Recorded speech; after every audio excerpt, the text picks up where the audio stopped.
Hello everyone, hope you all are doing good. Today we all are here with our new chapter Flying Together of class 5th NCERT. If you are new in this channel, do subscribe and press the bell icon for the further notifications. Here we go. Deep in a forest stood a very tall tree. जंगल के बीचों बीच एक बहुत बड़ा पेड़ था. It's leafy branches spread out like strong arms, और उसके जो लीफी ब्रांचेस थे वो ऐसे स्प्रेड आउट थे जैसे कि कोई स्ट्रॉन्ग आर्म्स हो.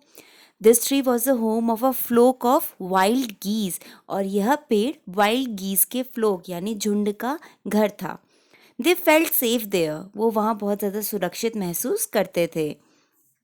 One of the geese was a wise old bird, और उनमें से जो एक बर्ड था वो बहुत ज़्यादा बूढ़ा और बुद्धिमान था. ही noticed a small creeper at the foot of the tree, और उसने नोटिस किया कि एक छोटा सा क्रीपर है जो पेड़ के जड़ों के पास उग रहा है. He spoke to the other birds about it, और उसने इस बारे में बाकी बर्ड से भी बात की. Do you see that creeper, he said to them. उसने बोला कि क्या तुमने वो क्रीपर देखा. लेट अस डिस्ट्रॉय इट, चलो इसे डिस्ट्रॉय करते हैं. Why must we destroy it, आज द गीज इन सरप्राइज. तो बाकी गीज ने सरप्राइजली पूछा कि क्यों हम इसे डिस्ट्रॉय करें. It is so small, what harm can it do. तो उन्होंने बोला कि ये तो बहुत छोटा है, यह हमें क्या हार्म कर सकता है. My friends, replied the wise old bird, that little creeper will soon grow. As it creeps up the tree it will become thick and strong. उन्होंने कहा, जो वाइस ओल्ड बर्ड थी, उन्होंने रिप्लाई में बोला, माय फ्रेंड्स, अब जो ये क्रीपर है ये बहुत जल्दी बढ़ने लगेगा, और जैसे जैसे ये बढ़ेगा ये और भी ज़्यादा थिक यानी मोटा और स्ट्रॉन्ग मजबूत हो जाएगा. वट ऑफ दैट, आज the geese, what harm can a creeper do to us. तो उन्होंने बोला कि तो क्या हुआ, एक छोटा सा क्रीपर क्या हमें क्या हार्म कर सकता है. Don't you see, replied the wise bird. उसने कहा कि क्या तुम्हें दिख नहीं रहा है. With the help of that creeper, it will be possible for someone to climb up this tree. A hunter can come up and kill us all. तो उसने रिप्लाई दिया कि क्या तुम्हें दिख नहीं रहा है, जैसे जैसे ये क्रीपर बढ़ेगा उसकी हेल्प से कोई भी इस पेड़ पर क्लाइंब कर सकता है, और एक हंटर आकर इस पे चढ़ के ऊपर आके हम सभी को मार सकता है. Well, there is no hurry, they replied. The creeper is very small. It would be a pity to destroy it now. तो उन्होंने कहा ठीक है, बट अभी कोई जल्दी नहीं है. ये क्रीपर क्या है, ये बहुत ज़्यादा छोटा है, और ये इतना छोटा है कि इसे डिस्ट्रॉय करने में हमें बुरा लग रहा है. Destroy the creeper while it is still young, the old bird advised. तो ओल्ड बर्ड ने एडवाइस दिया कि अभी हमें, जब ये क्रीपर छोटा है, यंग है, तो अब हमें इसे अभी डिस्ट्रॉय कर देना चाहिए.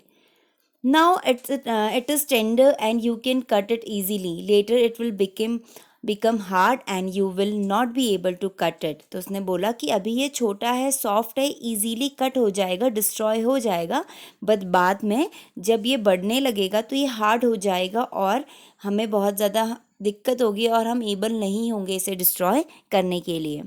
We will see answered the birds. Birds ने आंसर किया कि हम देख लेंगे. But they did not destroy the creeper, मगर उनमें से किसी ने भी उस क्रीपर को डिस्ट्रॉय नहीं किया. They forgot the wise bird old bird's advice, वो सबके सब वाइज बर्ड की एडवाइस को भूल गए थे. As the creeper grew it began winding its way up the tree, और जैसे जैसे क्रीपर बढ़ने लगा तो उसने पेड़ को वाइंडिंग अप, मतलब जैसे बेलें लपेटती हैं, पेड़ को पूरा उसने लपेट लिया. Stronger and stronger it became until it was as strong as a thick rope, और वो इतना स्ट्रॉन्ग बनते गया जैसे कि कोई थिक रोप, मोटी रस्सी हो. One morning when the geese had gone out in search of food, a hunter came to the forest. और एक मॉर्निंग जब गीज अपने खाने के सर्च में गए थे तो उस जंगल के अंदर एक हंटर ने एंटर किया. So this is where the wild geese live, he said to himself. और उस पेड़ को देखकर उसने कहा खुद से कि अच्छा, तो जो ये वाइल्ड गीज हैं वो यहाँ रहते हैं. When they come back in the evening I shall catch them. उसने कहा कि जब ये शाम को वापस आएंगे तो मैं उन्हें उस समय पे पकड़ लूँगा. The Hunter climb up with that climb the tree with the help of creeper, और हंटर उस क्रीपर की हेल्प से उस पेड़ पर चढ़ गया. He got to the top and spread his net there. और वो टॉप में चढ़ गया और उसने अपना नेट जो है वहाँ बिछा दिया. Then he climbed down and went away. उसके बाद नेट बिछाने के बाद वो climb down यानी नीचे उतरा और वहाँ से चला गया.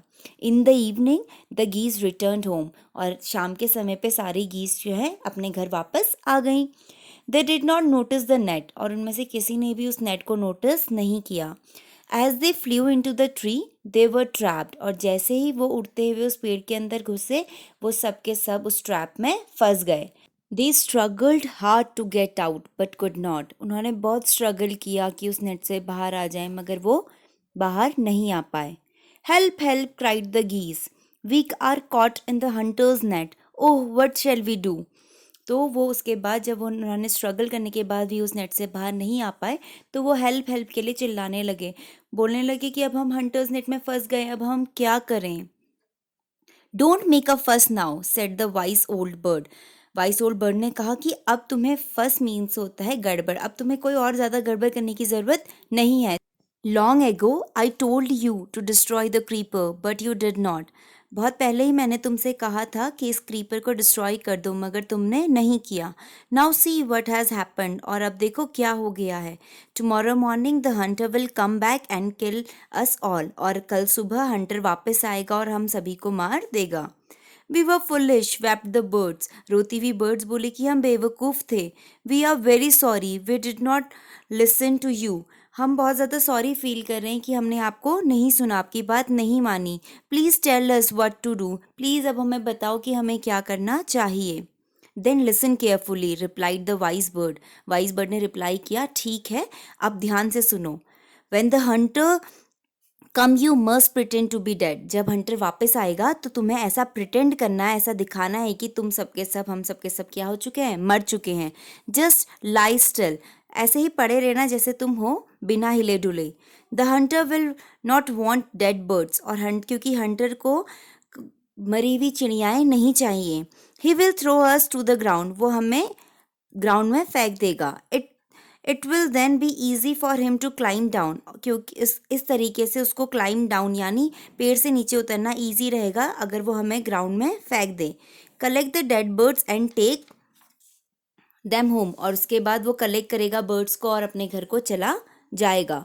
When the last of us has been thrown down, we must quickly get up and fly away. जैसे ही वो हम में से लास्ट बर्ड को नीचे फेंकेगा, हम जल्दी से उठेंगे और वहाँ से उड़ जाएंगे. ये सब इन्होंने प्लान बनाया. In the morning the hunter came to the tree and climbed up. और अगले ही मॉर्निंग हंटर आया उस पेड़ के पास और क्लाइम्ड अप यानी उस पेड़ पर चढ़ गया. He looked at the geese in the net. और उसने नेट के अंदर गीज को देखा. They are all dead, he muttered to himself. उसने खुद से बोलते हुए उसने क्या कहा, उसने कहा कि ये तो सारी चिड़ियाँ क्या हो चुकी हैं, मर चुकी हैं. He threw them out of the net one by one. और उसने एक एक करके उन सारी गीज को नीचे फेंकना, ग्राउंड में फेंकना शुरू किया. The birds lay still until the last one had been thrown down. और वो सारी की सारी बर्ड्स ऐसे ही पड़ी रहीं जैसे कि वो डेड है, जब तक कि सबसे लास्ट बर्ड हंटर ने नीचे ग्राउंड में ना फेंक दी. Then all at once they got up, flapped their wings and flew away. और जैसे ही उसने लास्ट बर्ड नीचे फेंकी तो सबके सब एक साथ उठे और उन्होंने अपने फ्लैप पे पंख फड़फड़ाए और वहाँ से उड़ गए. The Hunter was taken by surprise. और हंटर क्या है, ये सब चीज़ देखकर बहुत ज़्यादा सरप्राइज, चकित रह गया. From the top of the tree he watched all the geese fly away. और उस पेड़ के टॉप से वो वहाँ खड़ा खड़ा सरप्राइजली देखता रह गया कि सारी की सारी जो गीज हैं वो वहाँ से उड़ गई हैं. This is the story. Hope आप लोगों को अच्छी लगी. लेट्स टेक अ लुक कि हमने नए नए वर्ड्स क्या सीखे हैं. गीज, plural of goose, large web footed bird. जो गीज होती हैं वो लार्ज वेब फुटेड होती हैं, जो कि प्लूरल फॉर्म है गूज का. अगर एक सिंगल गूज की बात करेंगे तो हम गूज होगा, अगर उसको प्लूरल फॉर्म में यूज़ करेंगे तो वो गीज हो जाएगा. Second word is creeper, plant that need support to grow usually along a wall और अ ट्री. क्रीपर आपको बताया है मैंने कि वो प्लांट होता है जिसको उगने के लिए, बढ़ने के लिए किसी न किसी सपोर्ट की ज़रूरत होती है, चाहे वो कोई वॉल का सपोर्ट हो या पेड़ का. Winding, winding go in circular और स्पाइनल कॉर्ड्स. वाइंडिंग वही होता है कि पेड़ के चारों तरफ जैसे बेल लपेटती है खुद को, उसको कोई ना कोई चीज़ चाहिए होती है जिसमें वो लपेटती है, वही चीज़ होती है सर्कुलर मोशन में जाना। मटर्ड, spoken in a low tone. मटर्ड मतलब होता है कि धीमी आवाज़ में बोलना। Flapped, move wings up and down. Flapped means होता है कि जो बर्ड्स के विंग्स होते हैं उनको ऊपर नीचे अप डाउन करना, वो फ्लैप्ड कहलाता है। Hope you will like this video. आपको ये वीडियो कैसा लगा, आपको कितना समझ आया, मुझे कमेंट सेक्शन में ज़रूर बताइएगा। अगर वीडियो पसंद आया है तो hit the like button. Thank you.